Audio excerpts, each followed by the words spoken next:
Hello future doctors, बहुत बहुत नमस्कार। कैसे हैं आप लोग? उम्मीद है बहुत अच्छे होंगे।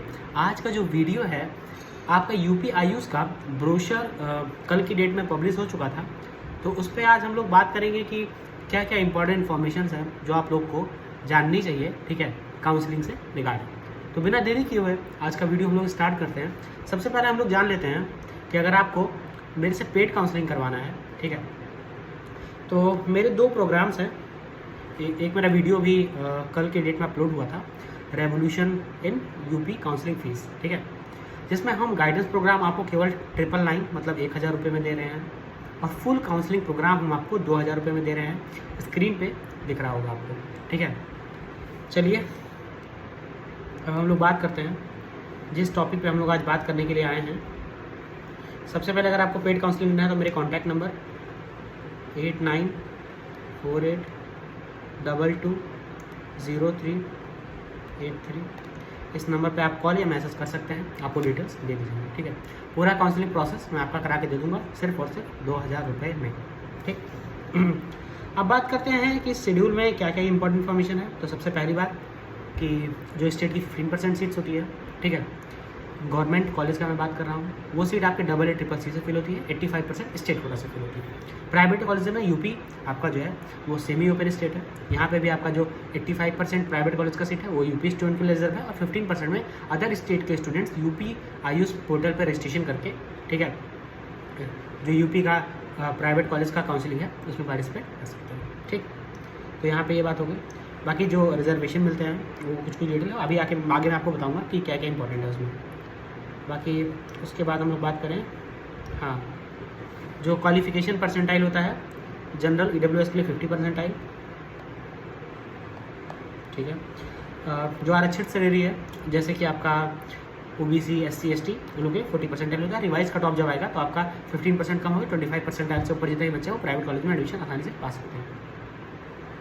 इसके बाद बात करते हैं ऑनलाइन पंजीकरण। जो आपका ऑनलाइन रजिस्ट्रेशन होगा उस टाइम आपको 2000 रुपये फी पे करना होगा, जो कि आपका नॉन रिफंडेबल होता है, ठीक है।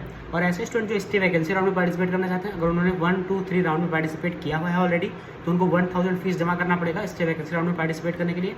अगर आपने पहले रजिस्ट्रेशन नहीं किया तो आप 2000 फी जमा करके आप स्टे वैकेंसी राउंड में पार्टिसिपेट कर सकते हैं। हम लोग बात करते हैं सिक्योरिटी मनी की। गवर्नमेंट कॉलेज के लिए 20,000 रुपीज़ है, प्राइवेट कॉलेज के लिए 50,000, और आप अगर गवर्नमेंट प्राइवेट दोनों में एडमिशन लेना चाहते हैं तो 50,000 रुपीज़ है, ठीक है। कुछ चीज़ें मैं आपको पढ़ के सुना देता हूँ। यदि अभ्यर्थी को कोई सीट आवंटित नहीं होती है और वह अग्रिम चक्र में पुनः प्रतिभाग करना चाहता है, अथवा प्रथम द्वितीय चक्र में प्रवेश के उपरांत द्वितीय तृतीय चक्र में पुनरावंटन करना चाहते हैं, तो उसे पुनः धनराशि जमा करने की जरूरत नहीं। मतलब आपने फर्स्ट राउंड में मान लीजिए सिक्योरिटी मनी जमा कर दिया, आपको फर्स्ट राउंड में कॉलेज नहीं मिला, आपको सेकंड राउंड या थर्ड राउंड में कॉलेज मिला, तो आपको दोबारा सिक्योरिटी मनी जमा करने की जरूरत नहीं पड़ेगी। जो आपने फर्स्ट राउंड में सिक्योरिटी मनी जमा की है वही आपकी लास्ट राउंड तक चलेगी, ठीक है। फिर अगर मान लीजिए आपने फर्स्ट राउंड में कॉलेज डाला, वो कॉलेज आपको अलॉट हो गया, आपने डॉक्यूमेंट वेरीफाई करा लिया, फिर आप उस कॉलेज में एडमिशन लेने नहीं जाते हैं, तो आपका जो सिक्योरिटी मनी हो जब्त हो जाएगा। लेकिन आप फिर भी अगर राउंड टू में पार्टिसिपेट करना चाहते हो तो आप दोबारा सिक्योरिटी मनी जमा करके आप राउंड टू में पार्टिसिपेट कर सकते हैं। ये 4th पॉइंट का बात है, ठीक। हाँ, जब आपका काउंसलिंग कंप्लीट हो जाएगा तो सिक्योरिटी मनी है आपके अकाउंट में रिवर्स कर दी जाएगी, ठीक है। अब डॉक्यूमेंट वेरिफिकेशन टाइम पे आपका हाई स्कूल का 10th का मार्कशीट, 12th का मार्कशीट, नीट यूजी का स्कोर कार्ड, यदि आपका आरक्षण कोई है SC ST EWS OBC वो आपका लगेगा, ठीक है। डोमिसाइल सर्टिफिकेट, अगर आपने 10th 12th यूपी से नहीं किया है तो आपका डोमिसाइल सर्टिफिकेट लगेगा, ठीक है। फिर आपका आधार या एक डॉक्यूमेंट, फोटो डॉक्यूमेंट आपका वेरीफाई होगा। ये सारा डॉक्यूमेंट आपका हो गया ऑनलाइन वेरिफिकेशन के टाइम पे। फिजिकल वेरिफिकेशन में आप नीट का एडमिट कार्ड लेकर जाएंगे, स्कोर कार्ड लेकर जाएंगे, 10th 12th का मार्कशीट लेके जाएंगे, अपना निवास प्रमाण पत्र लेकर जाएंगे, ठीक है। और आपका वही OBC SC ST का जो सर्टिफिकेट है उसको आप लेकर जाएंगे। बाकी वही सब सारी डिटेल लिखी हुई है, ठीक है। और हाँ, और जो आप EWS के कैंडिडेट हैं और जो OBC के कैंडिडेट हैं उनका जो सर्टिफिकेट होना चाहिए वो आपका 1 अप्रैल 2025 के बाद में होना चाहिए। ये बहुत ही इंपॉर्टेंट इन्फॉर्मेशन थी, आपको जानना बहुत जरूरी है, ठीक है। फिर पासपोर्ट साइज फ़ोटो होना चाहिए। बाकी जो आपका काउंसलिंग में ऑनलाइन रजिस्ट्रेशन का प्रिंट आउट और आपका अलॉटमेंट का प्रिंट आउट, और धरोहर जो आपका मतलब सिक्योरिटी मनी है धरोहर धनराशि उसका जो आपका प्रिंट आउट होता है वो आपको लेकर जाना है। अगर आप मेरे से काउंसिल करेंगे तो मैं आपको सारा डॉक्यूमेंट बता दूंगा क्या क्या लेकर जाना है, और जो मेरे से होगा मैं आपको प्रोवाइड करा दूँगा, ठीक है। बाकी जिनका PWD है वो अपना PWD का सर्टिफिकेट लेकर जाएंगे। रिजर्वेशन की बात करते हैं तो जो वर्टिकल रिजर्वेशन होता है, जो मतलब मान लीजिए 100 सीट है तो उसमें फ्लैट लगता है, ठीक है। 21% आपका ओबीसी के लिए, 2% नहीं अनुसूचित जाति मतलब एससी के लिए 21% है, फिर एसटी के लिए 2% है, ओबीसी के लिए 27% है और ईडब्ल्यूएस के लिए 10% है। अब इसमें जो हॉरिजॉन्टल रिजर्वेशन रहता है, मतलब पर कैटेगरी वाइज जो रिजर्वेशन होते हैं, जो सब कैटेगरी बोलते हैं उनको, ये रिजर्वेशन आपको स्वतंत्रता संग्राम के लिए 2%, भूतपूर्व सैनिक के लिए 2%, दिव्यांग के लिए आपका 5% है, फीमेल्स के लिए 20% है और एनसीसी के लिए 1% है, ठीक है। ये आपको जानना इंपॉर्टेंट था। बाकी और देख लेते हैं इसमें क्या इंपॉर्टेंट है। बाकी पीडब्ल्यूडी सर्टिफिकेट आपका होना चाहिए, जो भी लोग पीडब्ल्यूडी से पार्टिसिपेट कर रहे हैं काउंसलिंग में। बाकी वही बात है कि जो प्राइवेट कॉलेजेस हैं, ठीक है, आयुर्वेदा, होम्योपैथी, यूनानी के, उसकी 85% सीट स्टेट के कैंडिडेट के लिए रिजर्व है और 15% सीट अदर स्टेट के लिए रिजर्व है। लेकिन अगर फर्स्ट और सेकंड राउंड में अदर स्टेट के कैंडिडेट पार्टिसिपेट नहीं करते हैं, सीट वैकेंट रह जाती है, तो वो सीट स्टेट वालों के लिए थर्ड राउंड में दे दी जाती है, ठीक है। ये बात हो गई।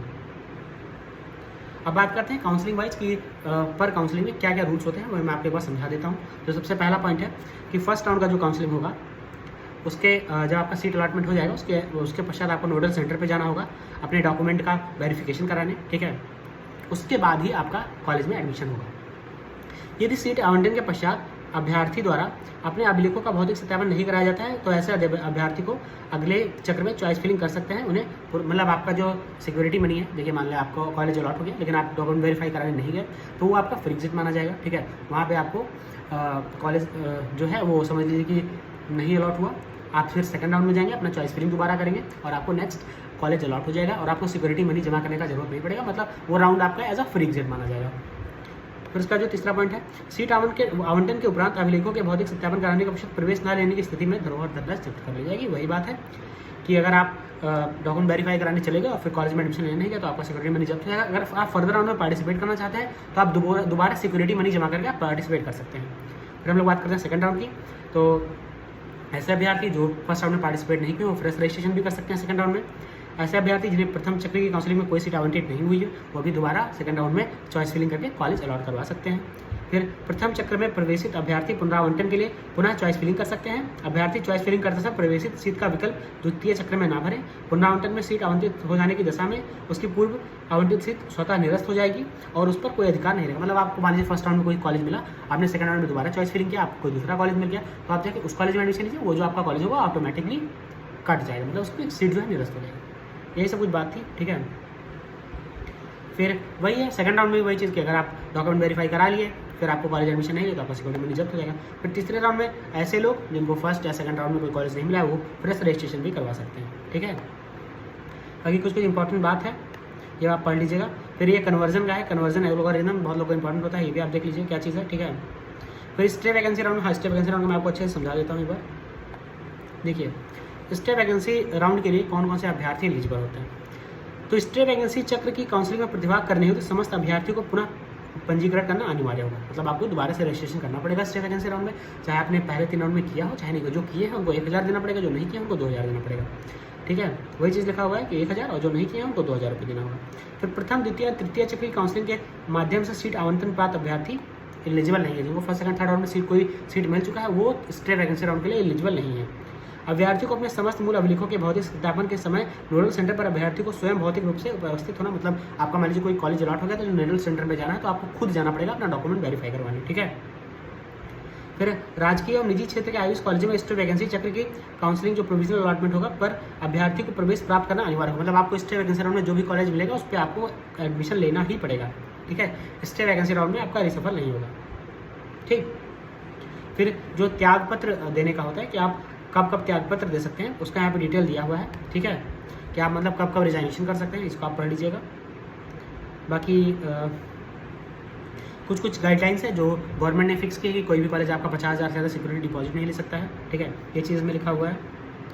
बाकी कुछ कुछ डिटेल्स लिखा हुआ है जो आपका कुछ जो अधिकारी हैं, ठीक है, उनका डिटेल्स में लिखा हुआ है। बस इतना ही डिटेल था जो आपको देना इंपॉर्टेंट था, वो मैंने दे दिया है सब।